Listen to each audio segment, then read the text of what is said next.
السلام عليكم. لا تنسوا الاعجاب بالفيديو والاشتراك في القناة تشجيعا لنا لنستمر بنشر المزيد إن شاء الله.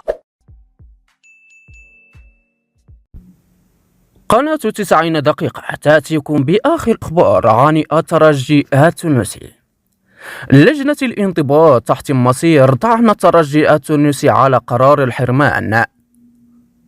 الترجي التونسي يرغب في رفع العقوبة التي وقعت عليه من قبل الاتحاد الافريقي لكرة القدم بعد الأحداث العنيفة التي شهدها ملعب رادس في مباراة الحسم أمام شبيبة القبائل، بربع النهائي على أن يكون النظر في الطعن خلال 9 ساعات وقبل مباراة الأهلي في نصف النهائي والتي ستقام على ملعب رادس خلف الأبواب المغلقة ودفع غرامة مالية 300,000 دولار.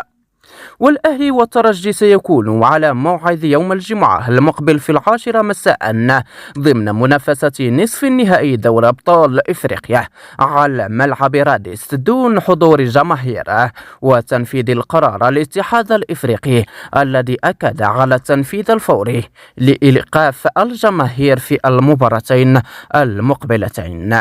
ادعمونا باللايك للفيديو والاشتراك في القناة.